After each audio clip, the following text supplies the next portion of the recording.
महाकुंभ में सभी लोग अपने पापों को धोने के लिए गए थे, लेकिन कुछ लोग वहां पर ही मर गए और उन्हें मारने वाले भी हम ही में से कोई एक थे। जो लोग खुद की जान बचाने के लिए दूसरों के ऊपर चढ़ गए। आपको क्या लगता है, वो अपने पाप धोकर आए हैं या पाप चढ़ा कर आए हैं? कर्म करके आए हैं या कुकर्म करके आए हैं? फल लेकर आए हैं या फिर अपने कर्मों के लिए एक और बुरा कर्म लेकर आए हैं? इस कहानी को सुनकर आपकी सारी की सारी प्रॉब्लम्स का सॉल्यूशन मिल जाएगा। आपको समझ में आ जाएगा कि असली महाकुंभ या फिर असली जो फल होता है वो क्या होता है।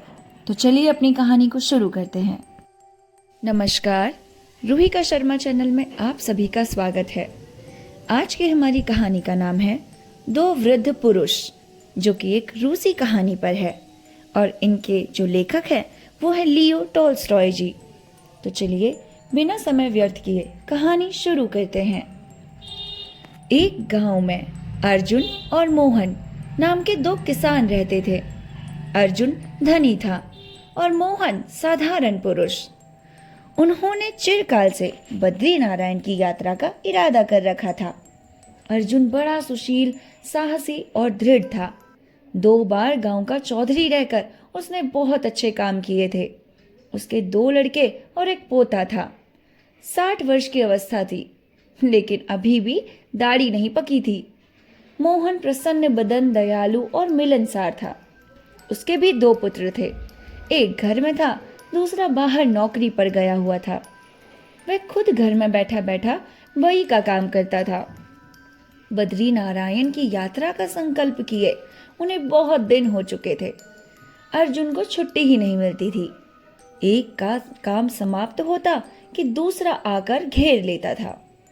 पहले पोते का ब्याह करना था, फिर छोटे लड़के का गोना आ गया। इसके पीछे मकान बनना प्रारंभ हो गया।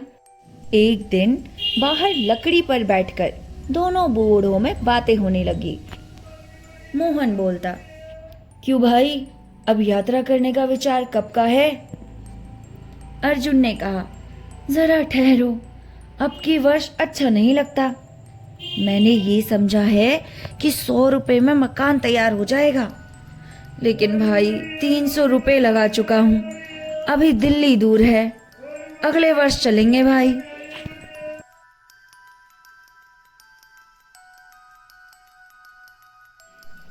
अरे, शुभ कार्य में देरी करना अच्छा नहीं होता। मेरे विचार में तो तुरंत चल देना चाहिए। दिन बहुत अच्छे हैं। अरे, दिन तो अच्छे हैं, पर मकान को क्या करूं? इसे किस पर छोड़ूं? क्या कोई संभालने वाला नहीं है? बड़े लड़के को सौंप दो। अरे, उसका क्या भरोसा। वाह वाह, भला बताओ तो कि मरने पर कौन संभालेगा? इससे तो ये अच्छा है कि जीते जी संभाल ले और तुम सुख से जीवन व्यतीत करो।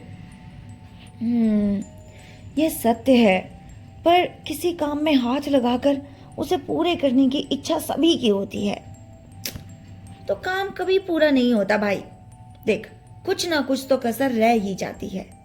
कल की ही बात है कि रामनवमी के लिए स्त्रियां कई दिन से तैयारी कर रही थी। कहीं लिपाई होती थी, कहीं आटा पीसा जाता था। इतने में रामनवमी आ पहुंची। तो मेरी बड़ी बहू है, उसने बोला कि परमेश्वर की बड़ी कृपा है कि त्योहार बिना बुलाए ही आ जाते हैं, नहीं तो हम अपनी तैयारी ही करते रहें। हाँ, एक बात और है, इस मकान पर मेरा बहुत रुपया खर्च हो गया। इस समय रुपए का भी तोड़ा है। कम से कम 100 रुपए तो हो, नहीं तो यात्रा कैसे होगी?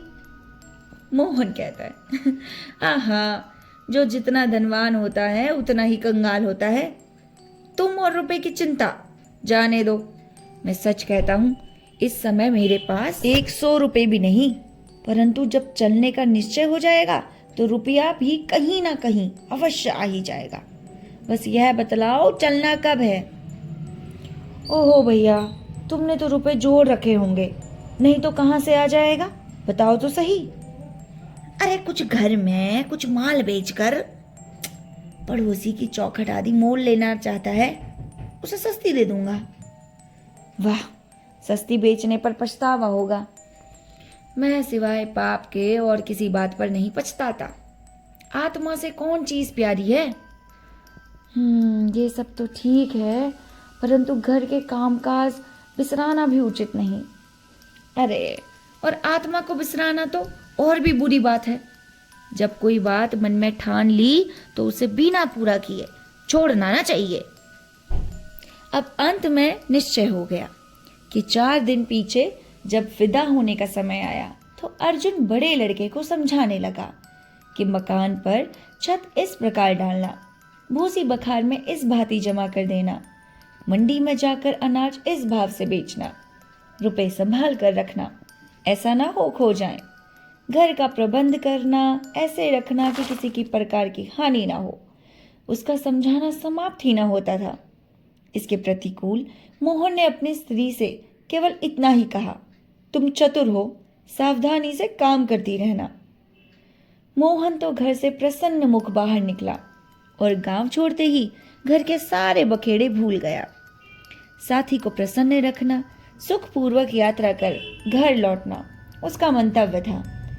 राह चलता था तो ईश्वर संबंधी कोई भजन गाता था या किसी महापुरुष की कहानी कहता।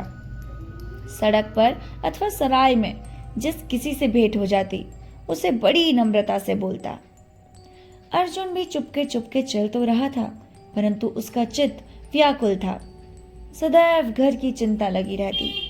लड़का अनजान है, कौन जाने क्या कर बैठे। अमूक बात कहना भूल आया। ओहो, देखूं छत पर मकान की छत पड़ी है या नहीं। यही विचार उसे हर दम घेरे रहते, यहाँ तक कि कभी कभी लौट जाने को तैयार हो जाता। चलते चलते 1 महीना पीछे वे पहाड़ पर पहुंच गए। पहाड़ी बड़े अतिथि सेवक होते हैं। अब तक ये मूल का अन्न खा रहे थे, अब उनकी खातिरदारी होने लगी। आगे चलकर वे ऐसे देश में पहुंचे जहां दुर्घट अकाल पड़ा हुआ था। खेतियां सब सूख गई थी, अनाज का एक दाना भी नहीं उगा था। धनवान कंगाल हो गए थे, धनहीन देश को छोड़कर भीख मांगने बाहर गए हुए थे। यहाँ उन्हें बहुत कष्ट हुआ। अन्न कम मिलता था और वह भी बड़ा महंगा। रात को उन्होंने एक जगह विश्राम किया। अगले दिन चलते चलते एक गांव मिला। गांव के बाहर एक झोपड़ा था। मोहन थक गया था। बोला, मुझे प्यास लगी है, तुम चलो, मैं इस झोपड़े से पानी पीकर अभी तुमसे मिलता हूं। अच्छा, पी आओ, मैं धीरे धीरे चलता हूं। झोपड़े के पास जाकर मोहन ने देखा कि उसके आगे धूप में एक मनुष्य पड़ा है। मोहन ने उससे पानी मांगा। उस मनुष्य ने कोई उत्तर नहीं दिया। मोहन ने समझा कि कोई रोगी है। समीप जाने पर झोपड़े के भीतर एक बालक के रोने का शब्द सुनाई दिया। किवाड़ खुले हुए थे। वह भीतर चला गया। उसने देखा कि नंगे सिर केवल एक चादर ओढ़कर एक बुढ़िया धरती पर बैठी है। पास में भूख का मारा हुआ एक बालक बैठा रोटी रोटी पुकार रहा है। चूल्हे के पास एक स्त्री तड़प रही है। उसकी आंखें बंद हैं और कंठ रुखा हुआ है। मोहन को देखकर बुई ने पूछा, तुम कौन हो भैया? क्या मांगते हो? हमारे पास कुछ नहीं है। मुझे प्यास लगी है, पानी मांगता हूँ। अरे भैया, यहाँ ना बर्तन है ना कोई लाने वाला, यहाँ कुछ नहीं, जाओ अपनी राह लो। अरे, क्या तुम में से कोई उस स्त्री की सेवा भी नहीं कर सकता? कोई नहीं है भैया, बाहर मेरा लड़का भूख से मर रहा है, यहाँ हम भूख से मर रहे हैं। यह बातें हो रही थी कि बाहर से वह मनुष्य भी गिरता पड़ता भीतर आया और बोला, काल और रोग दोनों ने हमें मार डाला। यह बालक कई दिन से भूखा है, क्या करूं? यह कहकर रोने लगा और उसकी हिचकी बंध गई। मोहन ने तुरंत अपने थैले में से रोटी निकालकर उनके आगे रख दी। बुई बोली, इसके कंठ सूख गए हैं, बाहर से पानी ले आओ। मोहन बुई से कुएं का पता पूछकर बाहर गया और पानी ले आया। सबने रोटी खाकर पानी पिया, परंतु चूल्हे के पास वाली स्त्री बड़ी तड़पती रही। मोहन गांव में जाकर कुछ दाल चावल मोल ले आया और खिचड़ी पकाकर सबको खिलाई। तब बुई बोली, भाई क्या सुनाऊं, निर्धन तो हम पहले ही थे, उस पर पड़ा अकाल, हमारी और भी दुर्गति हो गई। पहले पहल तो पड़ोसी अन्न उधार देते रहे, परंतु वो क्या करते, अपने आप ही भूख मरने लगे, हमें कहां से देते। मनुष्य ने कहा, मैं मजूरी करने निकला, 2-3 दिन तो कुछ मिला, फिर किसी ने नौकर न रखा। बुई और लड़की भीख मांगने लगी। अन्न का अकाल था, कोई भीख भी ना देता। बहुतेरे यत्न किए, कुछ बन ना पाया। भूख के मारे घास खाने लगे। इसी कारण मेरी स्त्री चूल्हे के पास तड़प रही है। अरे पहले तक के दिनों में चल फिर कर कुछ धंधा करती थी, परंतु कहाँ तक करूं। भूख और रोग ने जान ले ली है भैया। जो हाल है तुम अपने नेत्रों से ही देख रहे हो। उनकी व्यथा सुनकर मोहन ने विचारा कि आज रात यहीं रहना उचित है, साथी से कल मिल लेंगे। प्रातः काल उठकर वो गांव में गया और खाने पीने की चीजें ले आया। घर में कुछ न था। वह वहां ठहर कर इस तरह काम करने लगा मानो अपना ही घर है। तो 3 दिन पीछे सब चलने फिरने लगे और वह स्त्री उठ बैठी। चौथे दिन एकादशी थी। मोहन ने विचारा कि आज संध्या इन सब के साथ बैठकर फलाहार करके कल प्रातः काल चल दूंगा। वह गांव में जाकर दूध फल और सब सामग्री लाकर बुई को दे दी। अब पूजा पाठ करने मंदिर में चला गया। इन लोगों ने अपनी जमीन एक जमींदार के यहाँ गिरवी रखकर अकाल के समय अपना निर्वाह किया था। मोहन जब मंदिर गया तब किसान युवक जमींदार के पास पहुंचा और विनय पूर्वक बोला, चौधरी जी, इस समय रुपए देकर खेत छुड़ाना मेरे काबू में के नहीं है। अगर आप इस चौमासे में मुझे खेत बोने की आज्ञा दे दो तो मेहनत मजदूरी करके आपका ऋण चुका सकता हूं। परंतु चौधरी कब मानता था। वह बोला, बिना रुपए दिए खेत नहीं बो सकते, जाओ अपना काम करो। वह निराश होकर घर लौट आया। इतने में मोहन भी पहुंच गया। जमींदार की बात सुनकर वह मन में विचार करने लगा कि जब यह जमींदार खेत नहीं बोने देता तो इन किसानों की प्राण रक्षा क्या करेगा। यदि मैं इन्हें इन्हीं दिशा में छोड़कर चला गया तो यह सब काल के कौर बन जाएंगे। कल नहीं परसों जाऊंगा। मोहन अब बड़ी दुविधा में पड़ा था। ना रहते ही बनता था, ना जाते ही बनता था। रात को पड़ा पड़ा सोचने लगा, ये तो अच्छा बखेड़ा फैला। पहले अन्न पानी, अब खेत चुड़ाना, फिर गाय और बैलों की जोड़ी मोल लेना। मोहन, तुम किस जंजाल में फंस गए। जी चाहता था कि वह उन्हें ऐसे ही छोड़कर चल दे, परंतु दया जाने न देती थी। सोचते सोचते आंख लग गई। स्वप्न में देखता क्या है कि वह जाना चाहता है, किसी ने उसे पकड़ लिया। लौट कर देखा तो बालक रोटी मांग रहा है। वह तुरंत उठ बैठा और मन में कहने लगा, नहीं, अब नहीं जाता। यह स्वप्न शिक्षा देता है कि मुझे इनका खेत छुड़ाना, गाय बैल मोल लेना और साला प्रबंध करके जाना उचित है। प्रातः काल उठकर जमींदार के पास गया और रुपया देकर उनका खेत छुड़वा दिया। जब एक किसान से एक गाय और 2 बैल मोल लेकर लौट रहा था तो राह में स्त्रियों की बातें सुना करता। बहन, पहले तो हम उसे साधारण मनुष्य जानते थे, वह केवल पानी पीने आया था, पर अब सुना है कि खेत छुड़ाने और गाय बैल मोल लेने गया है। ऐसे महात्मा के तो दर्शन करने चाहिए। मोहन अपनी स्तुति सुनकर वहां से टल गया। गाय बैल लेकर जब झोपड़े पर पहुंचा तो किसान ने पूछा, पिताजी, यह कहाँ से लाए? मोहन, अमूक किसान से ये बड़े सस्ते मिल गए हैं। जाओ पशुशाला में बांधकर इनके आगे कुछ भूसा डाल दो। उसी रात सब सोए तो मोहन चुपके से घर से बाहर निकल बद्री नारायण की राह ली।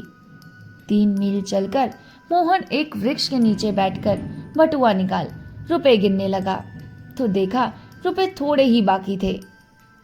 उसने सोचा, इतने रुपए में बद्री नारायण पहुंचना असंभव सा है। भीख मांगना तो पाप है। अर्जुन वहां अवश्य पहुंचेगा और आशा है कि मेरे नाम पर कुछ चावा भी चाह रहा होगा। मैं तो अब इस जीवन में ये यात्रा करने का संकल्प पूरा नहीं कर सकता। अच्छा, परमात्मा की इच्छा, वह बड़ा दयालु है, मुझ जैसे पापियों को निसंदेह क्षमा करेगा। यह विचार करके गांव का चक्कर काटकर कि कोई देख न ले, वह घर की ओर लौट पड़ा। गांव में पहुंचा, जाने पर घर वाले उसे देखकर अति प्रसन्न हुए और पूछने लगे कि लौट क्यों आए। मोहन ने यही उत्तर दिया कि अर्जुन से साथ छूट गया और रुपए चोरी हो गए, इस कारण लौट आना पड़ा। घर में कुशल क्षेम थी, कोई कष्ट न था। मोहन का आना सुनकर अर्जुन के घर वाले उससे पूछने लगे कि अर्जुन को कहाँ छोड़ा। उनसे भी उसने यही कहा कि बद्री नारायण पहुंचने से 3 दिन पहले मैं अर्जुन से पिछड़ गया। रुपया किसी ने चुरा लिया। बद्री नारायण जाना असंभव था, मुझे लौटना पड़ा। सब मोहन की बुद्धि पर हंसने लगे कि ये तो बद्री नारायण ही नहीं पहुंचा, रास्ते में रुपए खो दिए। मोहन घर के धंधे में लग गया और बात बीत गई। अब उधर का हाल सुनिए। मोहन जब पानी पीने चला गया तब थोड़ी दूर बैठकर अर्जुन बैठ गया और साथी की बाट देखने लगा। संध्या हो गई थी पर मोहन न आया। अर्जुन सोचने लगा, क्या हुआ, साथी क्यों नहीं आया? मेरी आंख लग गई थी, कहीं आगे ना निकल गया हो। पर यहां से जाता तो क्या दिखाई नहीं देता? पीछे लौटकर देखूं क्या?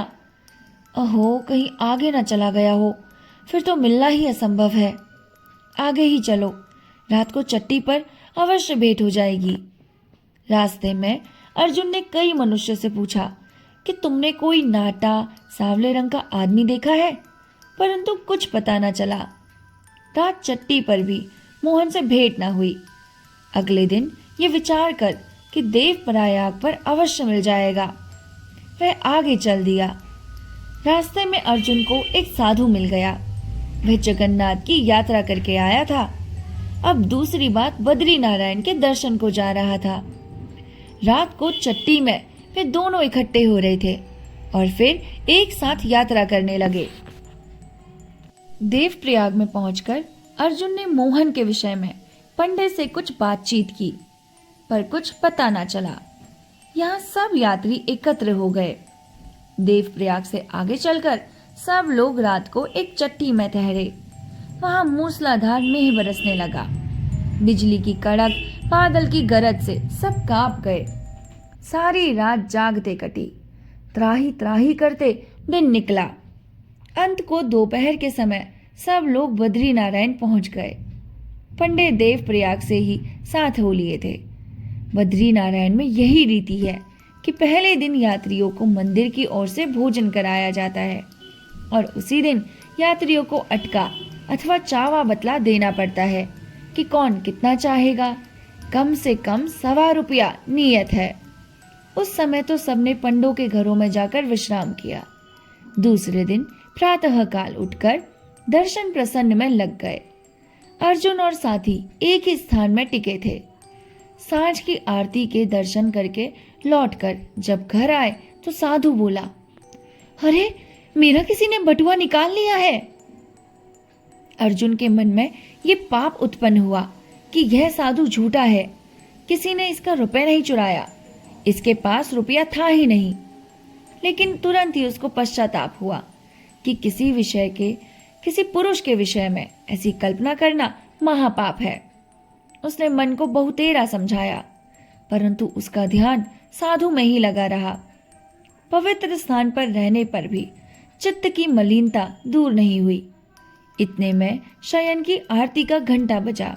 दोनों दर्शनार्थ मंदिर में चले गए। भीड़ बहुत थी। अर्जुन नेत्र मूंद कर भगवान की स्तुति करने लगा, परंतु हाथ बटुए पर था, क्योंकि साधु के रुपए खो जाने से संस्कार में चित्त में पड़े हुए थे। अंतःकरण का शुद्ध हो जाना क्या कोई महज बात है? स्तुति समाप्त करके नेत्र खोलकर अर्जुन जब भगवान के दर्शन करने लगा, तब देखता क्या है कि मूर्ति के अति समीप मोहन खड़ा है। ए मोहन! नहीं नहीं, मोहन यहां कैसे पहुंच सकता है? सारे रास्ते तो ढूंढता आया हूं। मोहन को साष्टांग दंडवत करके देखकर अर्जुन को निश्चय हो गया कि यह मोहन ही है। शायद किसी दूसरी राह से आ पहुंचा। चलो अच्छा हुआ, साथी तो मिल ही गया। आरती हो गई। यात्री बाहर निकलने लगे। अर्जुन का हाथ बटुए पर था कि कोई रुपए ना चुरा ले। वह मोहन को खोजने लगा, पर उसका कहीं पता ही नहीं चला। दूसरे दिन प्रातःकाल मंदिर में जाने पर अर्जुन ने फिर देखा कि मोहन हाथ जोड़े भगवान के सम्मुख खड़ा है। वह चाहता था कि आगे बढ़कर मोहन को पकड़ ले, लेकिन जैसे ही वह आगे बढ़ा, मोहन लोप हो गया। तीसरे दिन भी अर्जुन को वही दृश्य दिखाई दिया। उसने विचारा कि चलकर द्वार पर खड़े हो जाओ, सब यात्री वहीं से निकलेंगे, वहीं मोहन को पकड़ लूंगा। अतएव उसने ऐसा ही किया, लेकिन सब यात्री निकल गए, लेकिन मोहन का कहीं पता नहीं। एक सप्ताह बद्री नारायण में निवास करके अर्जुन घर लौट पड़ा। राह चलते अर्जुन के चित्त में वही पुराने घर के झमेले बार बार आने लगे। साल भर बहुत होता है, इतने दिनों में घर की दशा न जाने क्या हुई होगी। कहावत है, छाते लगे 6 मास और छिन में होए उजाड़। कौन जाने लड़के ने क्या कर छोड़ा हो, फसल कैसी हो, पशुओं का पालन पोषण कैसा हुआ होगा। चलते चलते अर्जुन जब उस झोपड़े के पास पहुंचा जहां मोहन पानी पीने गया था, तो भीतर से एक लड़की ने आकर उसका कुर्ता पकड़ लिया और बोली, बाबा बाबा भीतर चलो। अर्जुन कुर्ता छुड़ाकर जाना चाहता था कि भीतर से एक स्त्री बोली, महाशय भोजन करके रात्रि को यहीं विश्राम कीजिए, कल चले जाना। अब वह अंदर चला गया और सोचने लगा कि मोहन यहीं पानी पीने आया था, शायद इन लोगों से उसका कुछ पता चल जाए। स्त्री ने अर्जुन के हाथ पैर धुलाकर भोजन परोस दिया। अर्जुन उसको आशीष देने लगा। स्त्री बोली, दादा हम अतिथि सेवा करना क्या जाने, यह सब हमें एक यात्री ने सिखाया है। हम तो परमात्मा को भूल गए थे। हमारी यह दशा हो गई कि यदि वह बाहु यात्री ना आते तो हम सब के सब मर जाते। वो यहाँ पानी पीने आए थे, हमारी दुर्दशा देखकर यहीं ठहर गए। हमारा खेत रहन पड़ा हुआ था, वह छुड़ा दिया। गाय बैल मोल ले लिए और सामग्री जुटाकर एक दिन ना जाने कहाँ चले गए। इतने में एक बुई आ गई और ये बात सुनकर बोली, वह मनुष्य नहीं था, साक्षात देवता था। उसने हमारे ऊपर दया की, हमारा उद्धार कर दिया, नहीं तो हम मर गए होते। वह तो पानी मांगने आया था। मैंने कहा, जाओ यहाँ पानी नहीं है। जब मैं ये बात सोचती हूँ मेरा शरीर कांप उठता है। छोटी लड़की बोल उठी, हाँ उसने अपनी कांवर खोली और उसमें से लोटा निकाला, कुएं की ओर चला गया। इस तरह सब के सब मोहन की चचार करने लगे। रात को किसान भी आ पहुंचा और वही चचार करने लगा। निसंदेह उस यात्री ने हमें जीवन दान दिया है। हम जान गए कि परमेश्वर क्या है और परोपकार क्या है। वह हमें पशुओं से मनुष्य बना गया। अर्जुन ने अब समझा कि बद्री नारायण के मंदिर में मोहन के दिखाई देने का क्या कारण था। उसे निश्चय हो गया कि मोहन की यात्रा सफल हुई। कुछ दिनों पीछे अर्जुन घर पहुंच गया। लड़का शराब पीकर मस्त पड़ा था। घर का हाल सब गड़बड़ था। अर्जुन लड़के को डांटने लगा। लड़के ने कहा, तो यात्रा पर जाने को किसने कहा था, ना जाते। इस पर अर्जुन ने उसके मुंह पर तमाचा मारा। दूसरे दिन जब अर्जुन और चौधरी मिलने के लिए जा रहे थे तो राह में मोहन की स्त्री आ गई। स्त्री ने कहा, अरे भाई जी, कुशल से तो हो, बद्रीनारायण से हो आए? अर्जुन ने कहा, हाँ भाभी, हो आया। मोहन मुझसे रास्ते में बिछुड़ गए थे। कहो वह कुशल से घर तो पहुंच गए ना? अरे उन्हें आए तो कई महीने हो गए। उनके बिना हम सब उदास रहा करते थे। लड़के को तो घर काटे खाता था। स्वामी बिना सब घर सूना होता है। घर में है कि कहीं बाहर गया है वो? अरे नहीं नहीं, घर पर ही है। अर्जुन भीतर चला गया और मोहन से बोला, राम राम भैया मोहन, राम राम। अरे राम राम, आओ भाई आओ, कहो दर्शन कराए। हाँ कर तो आया, पर मैं यह नहीं कह सकता कि यात्रा सफल हुई अथवा नहीं। लौटते समय मैं उस झोपड़े पर ठहरा था जहां तुम पानी पीने गए थे। मोहन ने बात टाल दी और अर्जुन चुप हो गया, परंतु उसे दृढ़ विश्वास हो गया कि उत्तम तीर्थ यात्रा यही है कि पुरुष जीवन पर्यंत प्रत्येक प्राणी के साथ प्रेम भाव सदैव सदैव रखकर उपकार में तत्पर रहे। इसके अनुवाद करने वाले हैं मुंशी प्रेमचंद्र जी। ये कहानी पढ़कर आपको जरूर समझ में आ गया होगा कि तीर्थ यात्रा किस प्रकार सफल होती है। अभी आप लोगों ने देखा था महाकुंभ में लोग एक दूसरे के ऊपर चढ़ चढ़कर अपनी जानों की रक्षा कर रहे हैं, दूसरों की प्राण लेकर। क्या इससे उनकी जो महाकुंभ की यात्रा थी वो सफल हुई है या असफल हुई है? वो कर्म करने गए थे या पाप? इस कहानी से इसका उत्तर तो आपको मिल ही गया होगा। चलिए मिलते हैं आपसे नेक्स्ट कहानी के साथ। तब तक के लिए नमस्कार।